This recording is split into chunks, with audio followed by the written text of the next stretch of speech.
हिमगिरी पर्वतों के बीच बसा सुरभिपुर नाम का एक राज्य था। इस राज्य पर राजा वीरेंद्र सिंह का शासन था। वे न्यायप्रिय, साहसी और प्रजा के हित में हर समय तत्पर रहते थे। उनके साथ उनकी पत्नी रानी सौम्या थी, जो बुद्धिमान और दयालु हृदय की मालिक थी।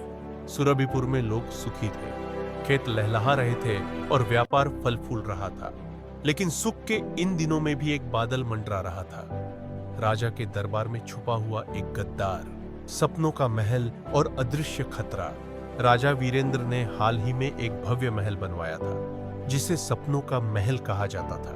उस महल की दीवारों पर कीमती पत्थर जड़े थे और उसके भीतर एक दुर्लभ रत्न था, नवरत्न मणि। यह मणि सिर्फ शोभा की वस्तु नहीं थी, बल्कि राज्य के सौभाग्य का प्रतीक मानी जाती थी। एक दिन रात के अंधेरे में नवरत्न मणि गायब हो गई।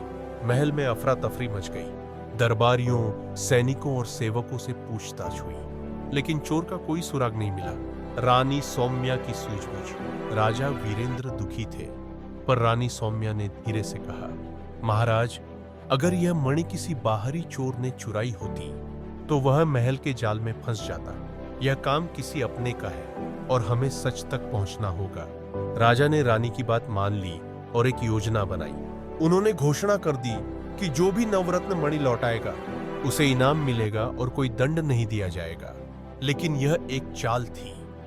राजा और रानी ने महल में एक गुप्त कक्ष में रात बिताने का निर्णय लिया, ताकि असली चोर को रंगे हाथ पकड़ सके। रात का रहस्य आधी रात को, जब महल में सन्नाटा था, रानी सौम्या ने धीमी आवाज में कहा, महाराज सुनिए, किसी के कदमों की आहट आ रही है। दोनों ने झरोखे से देखा। वह उनके ही सेनापति कुमार सेन थे। वह दबे पांव गुप्त गलियारे से निकलते हुए महल के पुराने हिस्से की ओर बढ़ रहे थे। राजा ने बिना समय गंवाए उसका पीछा किया।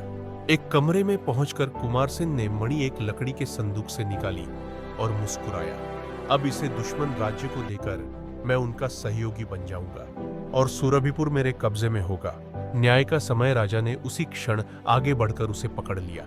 सैनिकों को बुलाया गया और कुमार सेन को दरबार में लाया गया। सुबह होते ही दरबार भरा। राजा ने घोषणा की, जिस व्यक्ति ने अपने स्वार्थ के लिए राज्य से विश्वासघात किया, वह क्षमा के योग्य नहीं है।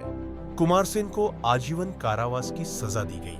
नवरत्न मणि फिर से अपने स्थान पर रख दी गई। सत्य की जीत। इस घटना के बाद रानी सौम्या की बुद्धिमत्ता की चर्चा पूरे राज्य में होने लगी। राजा वीरेंद्र ने सभी के सामने कहा, राज्य की रक्षा केवल तलवार से नहीं, बल्कि बुद्धि और सत्य से होती है, और इसमें मेरी रानी सबसे आगे है। सुरभिपुर में फिर से शांति और समृद्धि लौट आई। लोग और भी निष्ठा से राजा रानी से जुड़े रहे। नवरत्न मणि चमकती रही, मानो यह याद दिला रही हो कि सत्य की जीत हमेशा होती है।